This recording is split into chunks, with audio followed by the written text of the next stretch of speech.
दुनिया तब तक साथ देती है जब तक आप काम के हो, वरना लोग चेहरा भी भूल जाते हैं।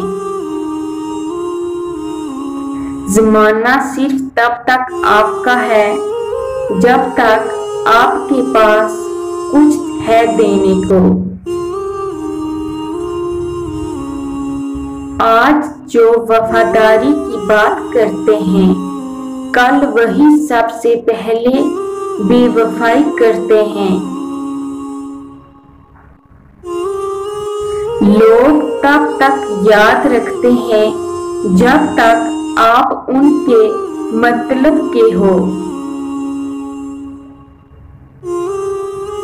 सच्चाई इस दुनिया में सबसे महंगी चीज है, इसलिए हर किसी के पास नहीं होती। दुनिया की सबसे बड़ी मिसाल काम खत्म, रिश्ता खत्म।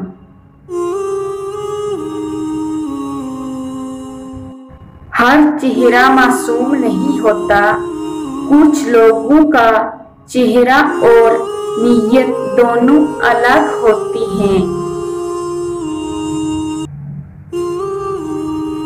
असली लोग दर्द समझते हैं, नकली सिर्फ फायदा।